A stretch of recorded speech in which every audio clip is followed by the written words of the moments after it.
Okay, so we ended up looking at, well, actually reacted to Silent Hill's most terrifying character. Silent Hill is no stranger to having disturbing characters. Silent Hill 4 had a deranged serial killer as the main villain of the game, and the hellish world he traps his victims in is enough to spook any player. And what I like about Walter Sullivan is that he isn't evil for the sake of being evil. He was abandoned by his parents at birth and was raised in an orphanage that was being run by a cult. The same cult that was responsible for the events in Silent Hill 1 and 3. For what I know about Walter Sullivan, I can agree with that. Like, he ain't really like totally an evil villain in the game. I mean, he's still a villain, but at the end of the day, it's like he was brainwashed into like thinking that, oh, like his room is actually his birth mother. In order for you to be able to be reunited with your own mother, you gotta create some type of 21 sacrifices in order for you to be with her.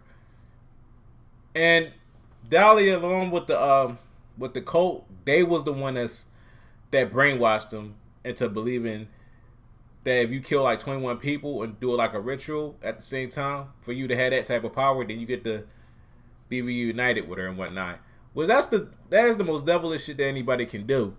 But that's like, from what I read, from what I remember, that was their backup plan in case everything didn't go well with Lessa and them trying to birth a god and whatnot. And that's after Silent Hill 3 and previous games that took place before before like 2001 at least. But yeah, it was a fucked up way of brainwashing somebody's head to thinking that, but that's how it is. The cult, like, for what I've known, after events of Silent Hill 3, Douglas Carter was the same nigga that ended up exposing the cult and basically what they call an order, and they basically just out of business. At least like most of their friction, but they still around until like they've been eliminated by the nigga from the Homecoming game. The cult influenced and corrupted the mind of Walter and showed him a ritual that would reunite him with his mother. But this wasn't the case. The cult lied to him and only told him it would only reunite him with his mother because it would motivate him to carry out the ritual. However, Walter was so corrupted that he truly believed that Room 302 was his mother. This story alone is enough to make Walter one of the most terrifying villains in the franchise. If you believe that that's your mom's, then you crazy. Well, Claudia's pretty spooky. She doesn't wear any shoes and has no eyebrows. I've come to witness the beginning. Shut your stinking mouth, bitch! Vincent is pretty twisted, but he's not a character that left enough impact. Probably due to the fact that he wasn't necessarily a villain, though he did try to manipulate Heather into killing for him. But this scene between Heather and Vincent is terrifying, and it's definitely a scene that stuck with a lot of people. Don't stand there looking so smug. You're the worst person in this room. You come here and enjoy spilling their blood and listening to them cry out. You feel excited when you step on them and snuff out their lives. That wasn't necessary. Are you talking about the monsters? Monsters? They look like monsters to you? Don't worry.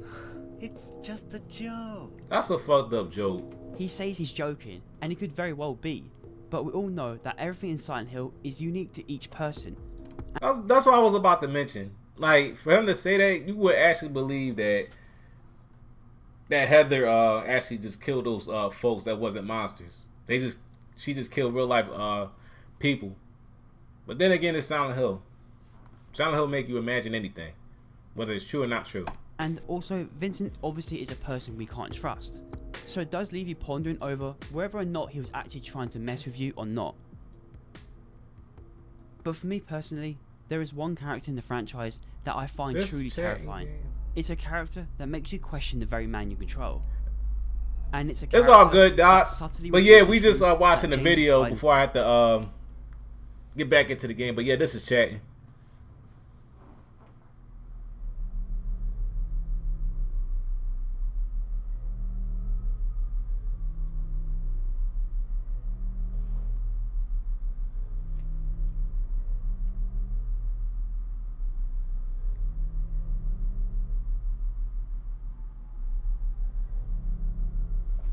Killing a person ain't no big deal. Just put the gun to their head. Pow. This is Eddie Dombrowski, not a villain, but a victim of Silent Hill. Why do I think Eddie is terrifying? Well, I ain't gonna lie, that clip that clip when they end up just going back and forth to like the scene where it's like looks realistic to back to the gaming scene with Eddie saying all that does look terrifying. That does look creepy though. I ain't gonna lie. It's mainly due to how Team Silent introduced him and how they use writing, cinematography, Shane Gills, environmental design, and the use of Akira Yamaoka's music to plant seeds into the player's mind. Should you trust him? Is he dangerous? Is he completely harmless? Why is Eddie here? He's eating the damn James pizza. has his own reason for being in How is Silent he Hill, harmless? though that very reason already raises a lot of questions. James came to Silent Hill after receiving a letter from his deceased wife, who has been dead for 3 years. Even James thinks the whole thing is ridiculous, but despite that, he came anyway, probably because he's clinging on to the hope of seeing his wife once again. This leads us into believing that James is a good person. We see him as the hero of the game. As we venture through the town, we quickly discover that it's filled with grotesque monsters, and some of the roads are destroyed, making it impossible to reach the park. So we have to cut through the Blue Creek apartments, and it's in this building we run into Pyramid Head. Whatever this thing is, it slowly pursues James throughout the game. As we continue through this creepy building, we will eventually enter this room. And our ears are filled with a disgusting noise. The music is unsettling and keeps the tension up. As we move around this room, we will discover this. It's a body shoved inside a fridge, like someone's trying to hide it. Interacting with it, James wonders who could have possibly done this.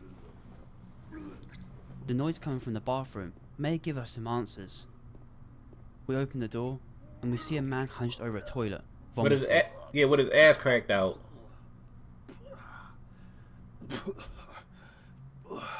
He takes a look over his shoulder and looks right at James, but watch his eyes.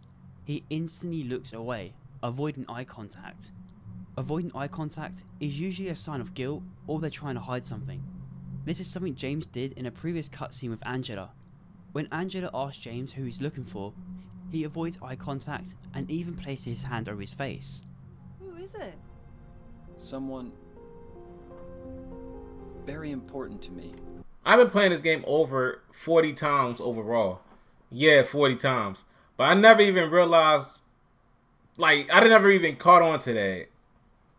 Like, if it's like your first time playing, you wouldn't have caught on to that. But after you done played the game for like the second time or more than the third time or whatnot, you never even catch on to that up until like later on. But if you catch on to that earlier after knowing the history of the game, then yeah. But me, it took me like a good minute for me to realize that up until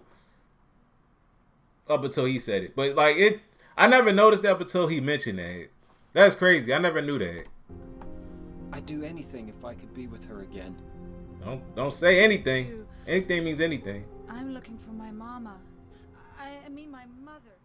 Most likely trying to muster words together because he doesn't want to tell a stranger that he's there looking for his wife that died 3 years ago.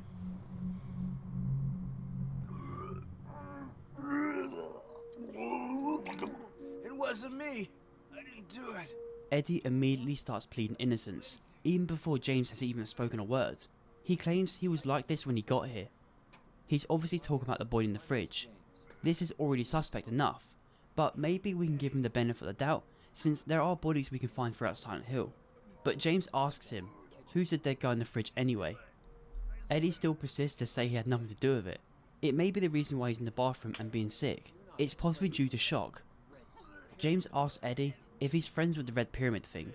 It's an odd question, but James and Eddie are in an odd situation, and are both probably very confused. I did see some Eddie responds and says he has no idea what James is talking about, but also claims he's been seeing some weird looking monsters. Maybe the very monsters we've been seeing. Eddie says to James that he's not even from this town. James relates to him in a way, saying that something brought him here too. You too, huh? Something just brought you here, right? Yeah, that even sound nasty. Yeah, you could say that. Before James leaves, Eddie turns to him and goes to tell him something, but hesitates, You be careful too. and just tells him to be careful. Though this interaction is friendly but awkward, players may walk away from this feeling conflicted. Did Eddie do this, or was it the monsters? Well, there are other signs. He looked like he did it. We already know he For did. example, the camera angles of the cutscene. Throughout most of the cutscene, the camera hangs over both James and Eddie. James stands tall over Eddie, which is a camera trick to give off the sense of dominance over someone else, in this case over Eddie. Eddie is incredibly vulnerable here. He has his back completely exposed to a stranger in a potentially dangerous scenario. It shows the audience signs of weakness. And James standing tall over Eddie reinforces that. Even the dialogue. It wasn't me. I didn't do it. Do what? I didn't do anything. I swear. He was like this when I got here. Eddie pleads innocence to a crime that no one's accusing him of. This gives off the sense of desperation. So far, this cutscene does make Eddie look weak and vulnerable, and even kind of pathetic. Maybe he is innocent, but the body did look like someone was trying to hide it, in a fridge of all places. Next door to Eddie, you can actually find a room with a bunch of high detail images to look at. On the wall, you can find beauty posters and football posters, and even a football on the floor. You can also see these stickers that say Club Inflexible Person. Now, if you understand the lore of Silent Hill, you will know why this room exists and the messages it's trying to say. I ain't gonna lie, I never caught on to the message when I was playing this game for the first time. Because when I went into that room, because I like to explore a lot of stuff, not just in Silent Hill, but also like all the games I've been playing, so I can get the clear view and understanding of the story that I can comprehend on. But at that moment, when I went into that room with Eddie in it, I never even understood why there's a lot of football posters and a football over like on the corner and on the walls. It's like I didn't get it up until I've been playing this game a lot, and I kind of understood why they have that. It's kind of like it's kind of like a symbolization, and also like me being part of Eddie's other world in a way, part of like what we see. That's a little bit different than what Eddie is seeing. So I didn't understand it at first. But the fact this room is right beside Eddie, I'm sure you can piece together what this room means. But there is one more thing to take note of during this cutscene, and that's the music.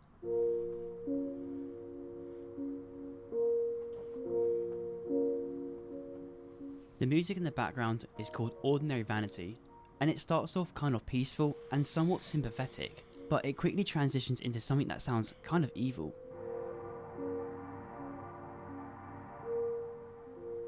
Akira Yamaoka's music is supposed to evoke emotions in the player.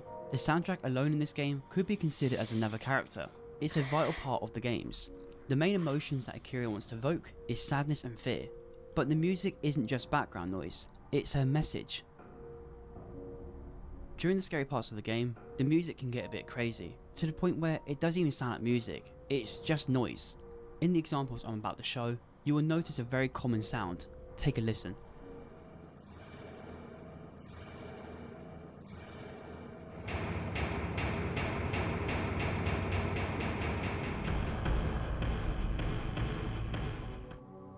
The sounds of I ain't gonna banging, lie, that last bang was specifically hard. Banging on metal. This is a message more to like the a player music that there than is a- danger nearby, or right Than the in front of actual them. banging. This most commonly happens in areas where monsters are nearby, but it can also happen in some of the most oppressive areas in the game, like the hospital and prison section, for example. The ambient music there is telling you that this place you're in is very dangerous. Now, back to Eddie. As the music transitions, you will eventually hear this. I didn't do it. I swear I didn't kill anybody. You're not friends with that. The sounds of banging. This is the game sending a message. Eddie may seem harmless, but there is something sinister going on. This entire encounter plants a seed into the player's mind. Is Eddie dangerous or not? Once you have left the apartments, you will eventually run into a woman, who oddly enough looks like James's wife, but her name is Maria. This confuses James a lot, and even says to her that they could be twins. But Maria reassures him that he's confusing her with someone else. How odd. Maria tags along with us, and we stumble upon an abandoned bowling alley. Once we're inside, we are greeted with this cutscene. Eddie is with Laura, and the conversation just makes Eddie look that more suspicious. Nothing like that. Huh! You're just a gutless fatso. What'd you have to say that for? I thought you said the cops were after you. No. I just ran because I was scared. I don't know what the cops are doing. But if you did something bad, why don't you just say you're sorry? Well, I guess I run away a lot too. I cannot stand Laura in this game. Like, she done a lot of shit to piss me off, but when I first played this game, mind you, I didn't stream it, do YouTube videos on it whatsoever. But I'm talking about when I very first played this game and whatnot, like back in like 2010, 2011. No, it was 2012. I ended up come across this goddamn monster that was in the goddamn hospital. And I died a couple of times and whatnot. I got so damn heated to the point where I really wish they give you an option in this game for you to be able to beat Laura's ass.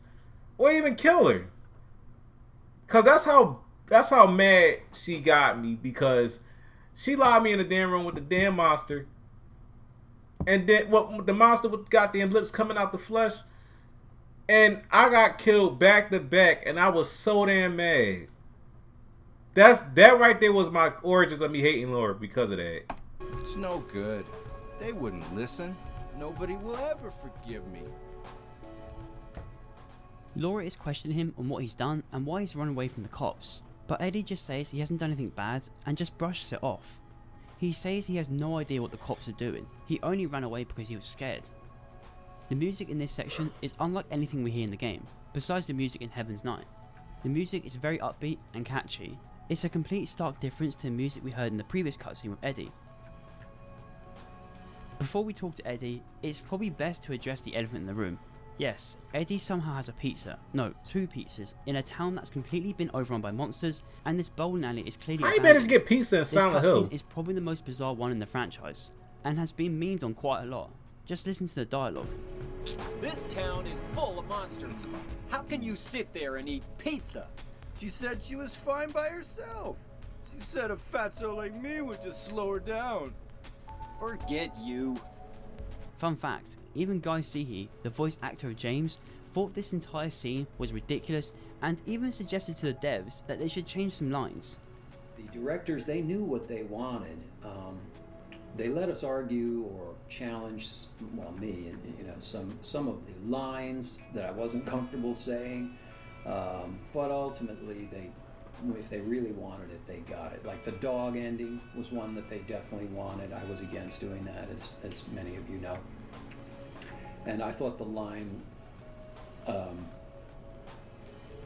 about eating pizza and monsters was a little silly at the time, but turns out it's a fan favorite, so it shows you what I know. Actually, that leads into the next question. As an actor, I can understand why you would think something like this is ridiculous and even out of place for a game like Silent Hill. He's not wrong, but from a player's perspective, I think this entire scene was done on purpose. It's supposed to be ridiculous. It's not meant to be taken seriously at all, because it fits Eddie's character. But notice the camera angles again in this cutscene. Eddie once again is sitting down and James is standing over him, with even some of the camera shots overhanging them both again. It's yet again trying to give off the sense of dominance. Eddie is yet again exposing his back to a stranger and is too distracted with the pizza. Whilst James berates him for it, it's again shown to us that Eddie is weak and lazy. It's the game trying to tell us that Eddie's not a threat to James. This scene may possibly remove that seed from your mind that Eddie is a dangerous person, and it may even make you forget about your last encounter with Eddie. Yeah, we haven't seen him But the since thing is, the the prison. whole scene with the pizza is a trick. It leads players into a false sense of security. Obviously, you're in a town full of monsters, so there's no security in that. But at least you can ease your mind from potentially running into someone that's dangerous. Right? The next section of the game takes place inside the Brookhaven Hospital, and it's where we eventually catch up with Laura. And it's where she contradicts James's monologue at the beginning of the game. I was friends with Mary. We met at the hospital. It was last year. James tells us that Mary died 3 years ago, Mary died of that damn disease 3 years ago. but Laura tells James that she became friends with Mary last year. James shouts lie at Laura and says it's not possible because last year Mary was already... But before he finishes his sentence, he pauses. Either he's thinking to himself, or he doesn't want to tell Laura that Mary is dead. Either way, this part of the game tells us that James is an unreliable narrator. Before we leave the hospital, we are chased by Pyramid Head, and it's where Maria gets killed. This leaves James devastated, and as we leave the hospital, James says this to himself. Mary, what should I do? Are you really waiting for me somewhere? Or is this your way of taking... And he stops. He doesn't finish his sentence. I think he was trying to say of talking or taking. Incredibly suspicious. Before leaving the hospital, this message was left for James. He who is not bold enough to be stared at from across the abyss is not bold enough to stare into it himself. The truth can only be learned by marching forward. So we march forward and come across this dark hole in the wall. The stairs down feels endless, and reaching the end, we somehow find ourselves inside some sort of prison. This place feels like it shouldn't exist. It took like centuries to get down to that damn prison. Someone may give us some answers. We jump down this pit and find couple of holes ourselves in a dark hall, and music is incredibly unsettling.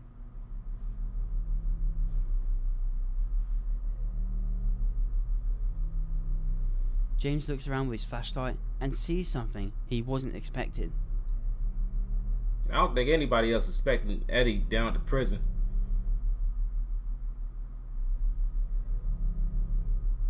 Killing a person ain't no big deal.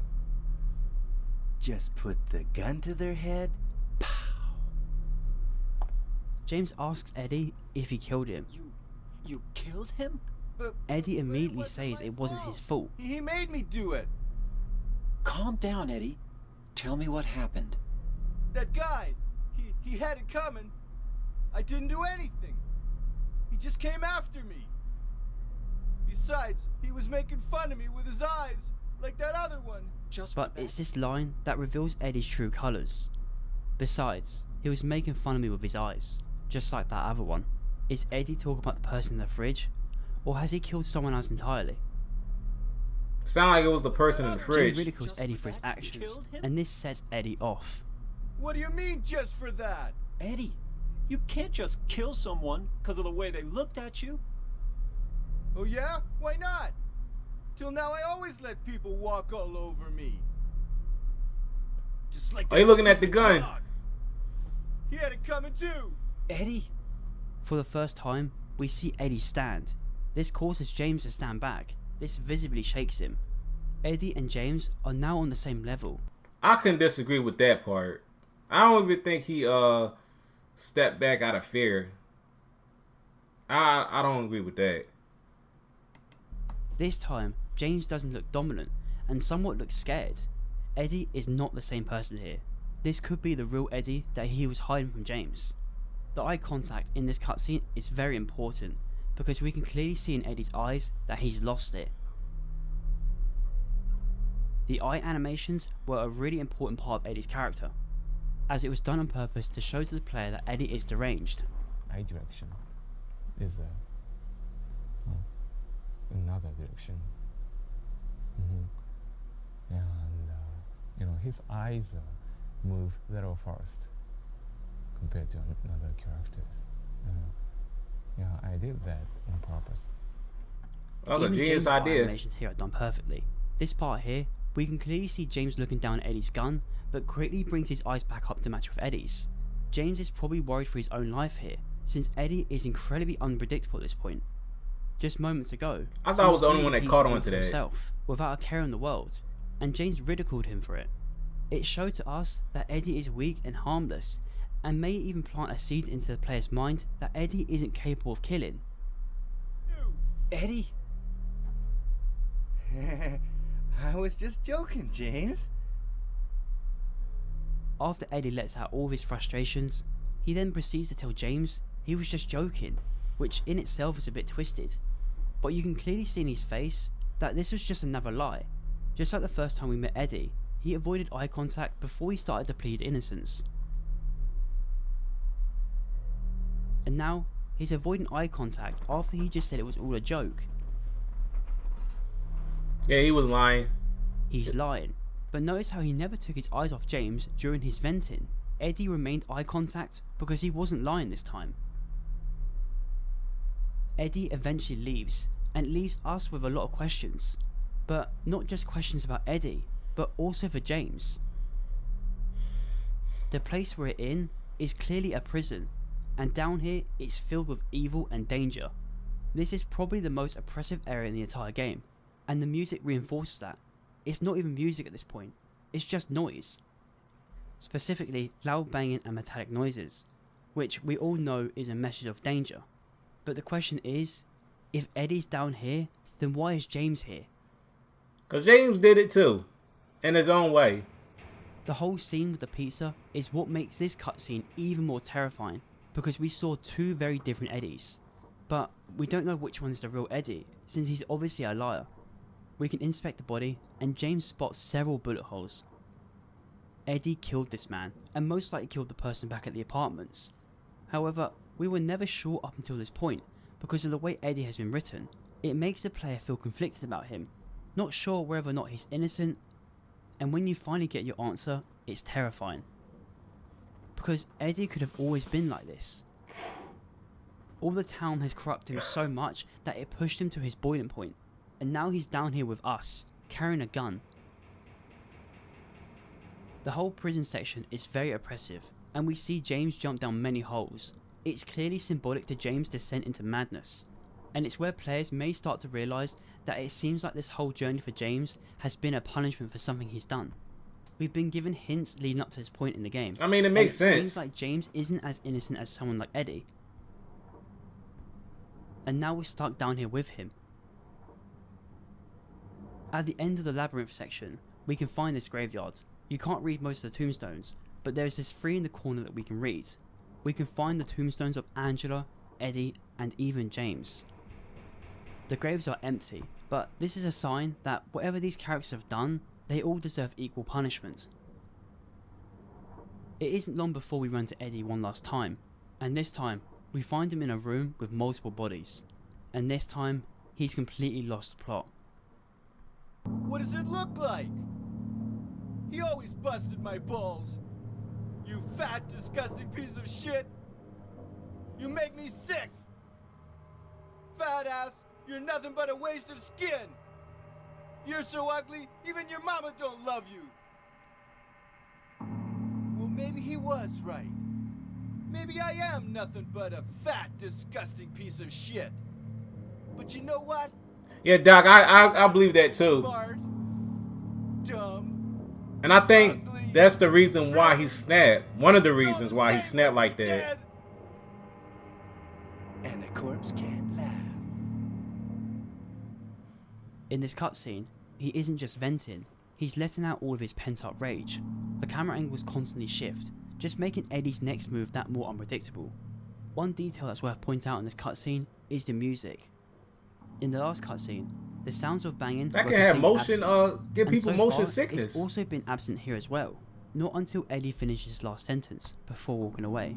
If he makes fun of me, I'll kill him, just like that.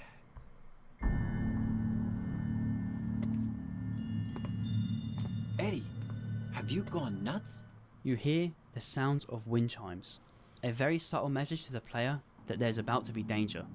For some odd reason, James felt the need to ask Eddie if he's gone nuts. Yeah, that was the dumbest shit that James could have done.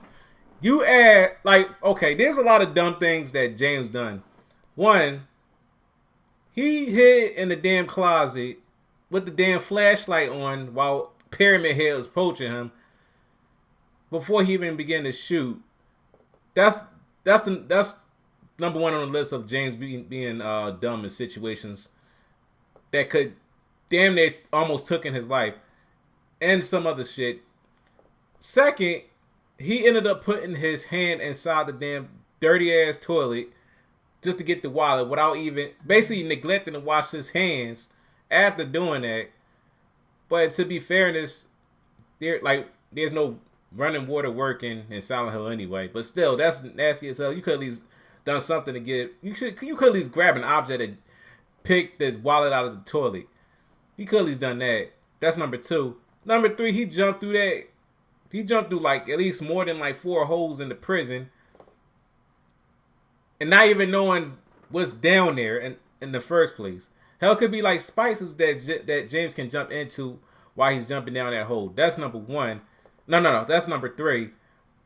Number four, he ended up asking Eddie that question, knowing damn well Eddie has lost it and he has a damn gun in his hand. You could at least say something that's kind of ease up the tensions, but you have to say that Eddie has gone nuts by you asking him that question. That's like the dumbest shit that you can do. And this pushes Eddie completely over the edge. He turns to us and accuses James of laughing at him. Hey, I didn't mean anything. Yeah, Doc. People. Yeah, Doc. I can agree with you on that one. People do die with words and whatnot, but then you got some people who can handle words, but there's other folks that can't handle them. And sometimes people gotta realize like words, they can they hold a lot of weight and it has a lot of power. That's only if like you let them. Don't bother. I understand. You've been laughing at me all along, haven't you? Ever since we first met. Eddie proceeds to then shoot James, which unfortunately transitions into a pretty laughable boss fight. It only takes just a few shots to cause him to flee. Yo, this is a perfect there's another yo, I gotta show y'all this easy one that I did when I was playing this game.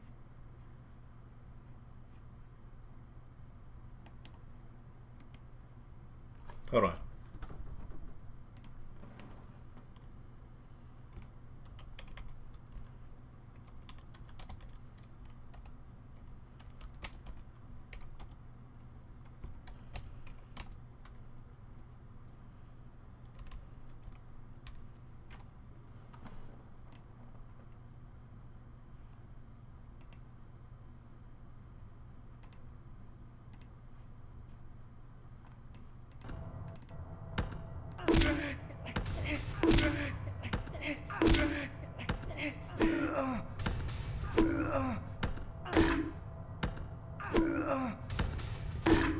Bye, have a great time.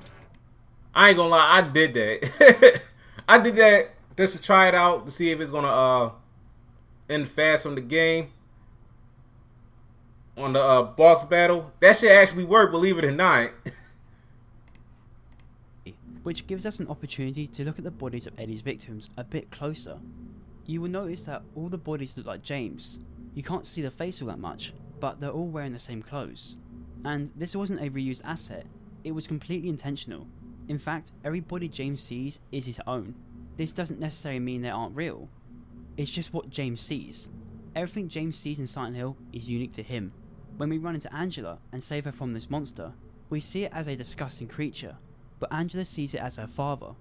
Eddie probably sees ordinary people, but they're all laughing at him, which caused him to have a psychotic breakdown. Which we do have to put an end to.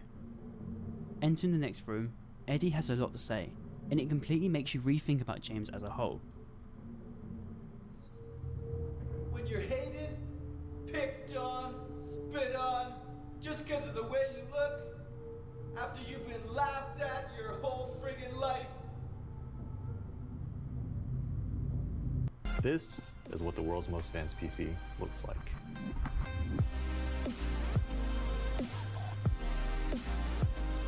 And This is what the world's most advanced PC. When I get a bigger feels check, I'm gonna get that. I'm gonna save up money to get that.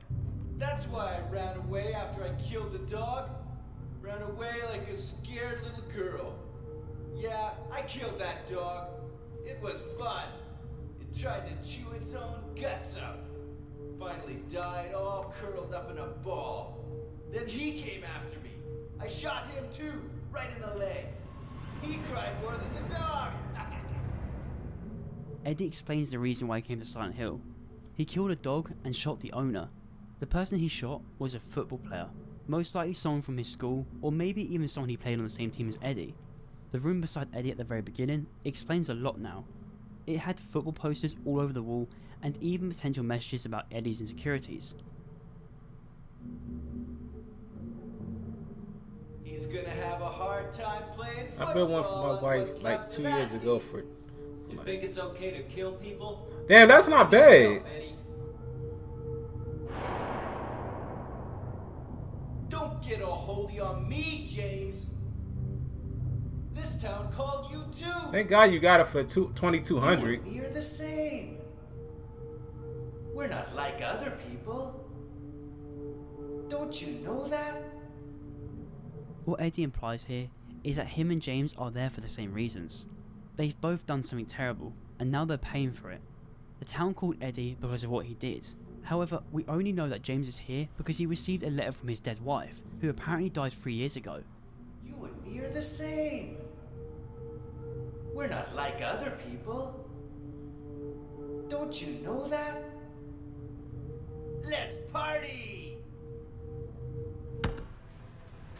Unfortunately, Eddie's boss fight is probably the worst in the franchise simply because how goofy it looks. But the music in the background is... I just noticed he only started to punch you in this game if he doesn't have any bullets. But it does look goofy on how he be swinging though. It's extremely aggressive and it's definitely fitting for this fight. Because now we see Eddie for what he is and the music just enhances all that pent up rage he's been holding in. I ain't gonna lie, that music is kind of bumping though. Silent Hill broke Eddie. It consumed him and made him give in to his bloodlust. And now, James is forced to kill him.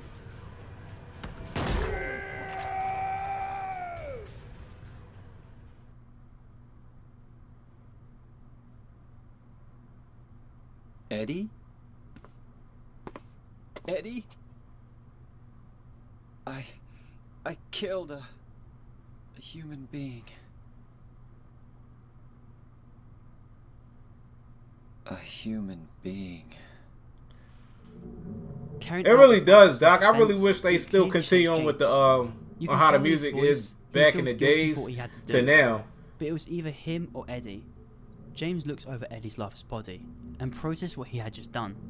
But as James repeats this to himself, a human being. It's almost like the fiend of taking someone's life feels familiar to him. Mary. Did you really die 3 years ago? We finally escape the prison, and outside it's very ominous. We take the boat across the lake to get to the final section of the game, and I think this segment is brilliant, simply because we have time to process everything we have been through up until this point in the game. We reconsider everything we know about James as a person, and we are slowly becoming aware that James is not a hero in this story. He's hiding something dark from us. And now, we fear what we might discover.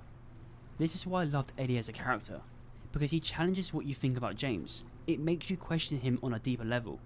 It makes you think about the horrors that James may have committed and why he's here in the first place. Eddie makes the player face the possibility that James is hiding a lot from the player, and that everything we know is a lie. Walter Sullivan may be the scariest villain in the franchise, because of the horrible murders he committed and the power he holds over his victims. But the difference between Walter and Eddie is that Eddie isn't a villain. He was just another victim of Silent Hill. Eddie's character... Not only that, he's also a victim of bullying once you think about it. Because prior to him going to Silent Hill, he's been laughed at, been hated on because of his appearance of him being overweight.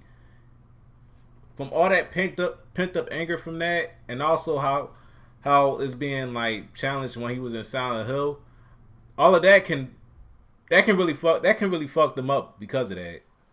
Psychologically messes with the player and leads him into a false sense of security. He's a character that opens the player's mind about James. It was Shane Gillis. Was the hero of the story. Most of the horror that comes from Walter is mostly from shock value and the corrupted world that he traps the player in. But the horror that comes from Eddie plays with your mind. James is not a good person.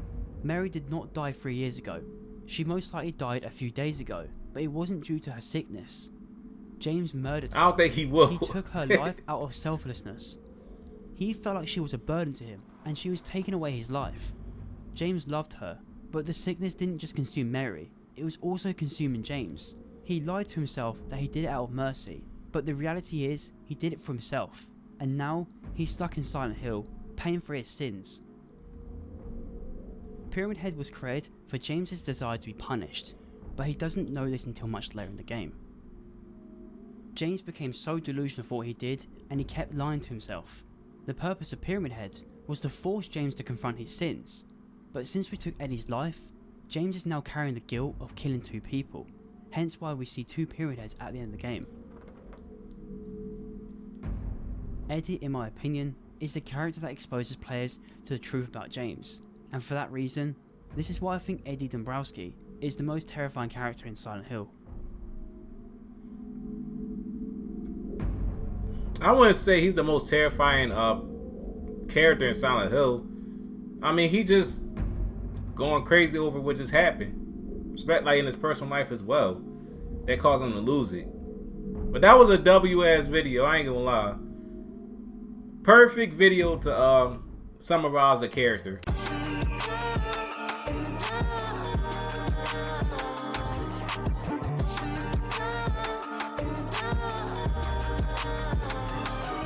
You can run, you can hide, you can bite, you can bark, but at the end of the day, you cannot escape from the dark. This world is hell, so what can you do? Positive power and protest is not enough to eliminate the wickedness that's cruel. Like robbing hardworking folks for their money and killing innocent people with the lack of accountability. Corrupt cops locking a black person up for a small crime, but let a white person off for the murderous crimes for show.